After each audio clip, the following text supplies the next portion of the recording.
বর্তমানে mid budget ক্যাটাগরিতে Poco F6 এর মতো স্মার্টফোন রয়েছে যেটা কিনা অনেকেই দেখেও দেখছেন না। গাইস, এই ফোনটা মিড বাজেটের মধ্যে স্ন্যাপড্রাগন 8s Gen 3 কে অফার করছে, যার আন্তত বেঞ্চমার্কের স্কোর 15 লক্ষের আশেপাশে।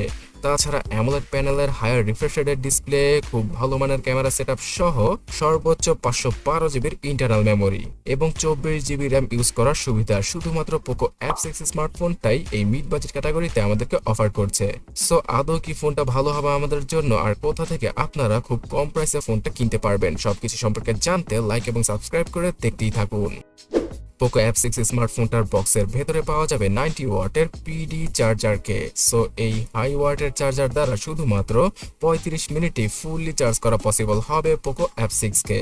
তাছাড়া গাইস, একটা ভালো মানের টিপো কেস, সিম ইজেক্টর টুল সহ প্রিমিয়াম কোয়ালিটির ইউএসবি টাইপ সি পোর্টটাকে দিয়ে দিয়েছে পোকো বক্সের সাথে ফ্রিতে। আর না হয় বর্তমানে স্যামসাং, অ্যাপলের মতো ব্র্যান্ডগুলো বক্স থেকে সবকিছুই রিমুভ করে ফেলছে। পোকো F6 ফোনটার পেছনের ডিজাইন হয়তো অনেকেরই ভালো লাগবে, আবার লাগবে না। সুন্দরভাবে ডুয়াল ক্যামেরা সেটআপ রয়েছে পেছনে, আর একটা রিং লাইটের মতো ফ্ল্যাশ পজিশনকে দিয়ে দিয়েছে তারা। F6 স্মার্টফোনটা যেহেতু খুব সস্তা প্রাইসে পাওয়া যায়, তাই এই ফোনটার পেছনে প্লাস্টিক আর সাইডের ফ্রেমটাও প্লাস্টিক দিয়ে তৈরি করা। তবে হ্যাঁ, ফ্রন্টে কর্নিং গরিলা গ্লাস ভিক্টাসের প্রোটেকশন পাওয়া যাবে। 179 গ্রাম ওজনের সাথে আসা পোকো F6 স্মার্টফোনটাতে অ্যামোলেড প্যানেলের ডিসপ্লে থাকছে, যেটাতে কিনা 120 হার্জের রিফ্রেশ রেট রয়েছে। পাওয়া যাবে HDR10+ এর সাপোর্ট, ডলবি ভিশনের সাপোর্ট সহ আরো বেশ কিছু ফাংশনালিটি।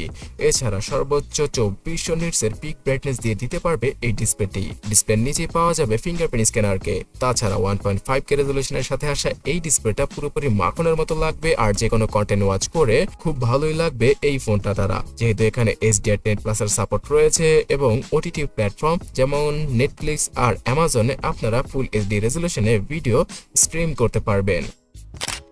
গাইস, অ্যান্ড্রয়েড 14 এর সাথে আসা এই ডিভাইসটা 15, 16 আর 17 এর আপডেট পেয়ে যাবে। তবে নতুন নতুন আপডেটের সাথে আবার গ্রিন লাইনটা চলে আসে কিনা সেটা নিয়ে সকলেই চিন্তিত থাকবেন, বিকজ বর্তমান সময়ে অ্যামোলেড ডিসপ্লে যুক্ত প্রায় 100% ফোনই গ্রিন লাইনের ঝুঁকিতে ভোগে। অলরাইট, এবার জানা যাক পারফরমেন্স সম্পর্কে, যার জন্য কিনা এই ফোনটা 30,000 টাকা বাজেটে বর্তমানে হটকেক। স্ন্যাপড্রাগন 8s Gen 3 এই চিপসেটটাকে দিয়ে দেওয়া হয়েছে পোকো F6 এ, যার মাধ্যমে কিনা pubg গেমটা 120 fps ও প্লে করা পসিবল হবে, যদিও কিনা 90 fps এর সাপোর্টটা বর্তমানে পাওয়া যাচ্ছে। তার সাথে জেনশিম ইম্প্যাক্ট সহ যে কোনো হাই গ্রাফিক্স ডিমান্ডেড গেমগুলো আপনারা ইজিলি পানির মতো খেলতে পারবেন এই ডিভাইসটা দ্বারা। তবে আবার এটা ভেবে ভুল করবেন না যে বর্তমানে থাকা সবগুলো ফ্ল্যাগশিপ ফোনকে এই ফোনটা টক্কর দিতে পারবে।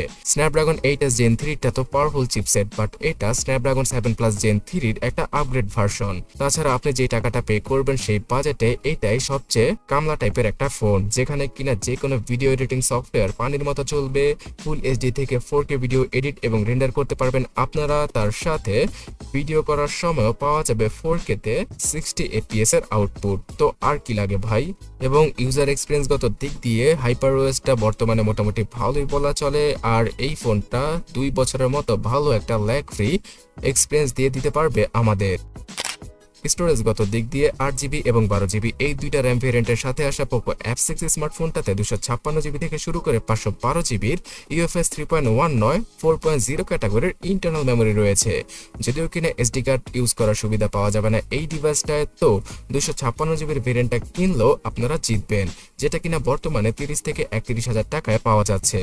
আর এই ফোনটাতে 12GB র্যামের সাথে 12GB র্যামকে যুক্ত করে 24GB র্যামকে মনে মনে ইউজ করা পসিবল। ফোনটার পেছনে 50 মেগাপিক্সেলের f1.6 অ্যাপারচার যুক্ত ওআইএস ক্যামেরা রয়েছে। তার সাথে পাওয়া যাবে ডেপথ সেন্সর। না ভাই, এবার আর ডেপথ সেন্সরের ফালতু গেম খেলেনি Xiaomi, তারা 8 মেগাপিক্সেলের আলট্রাওয়াইড ক্যামেরাকে দিয়েছে, মানে পেছনের দুইটা ক্যামেরাই কাজের।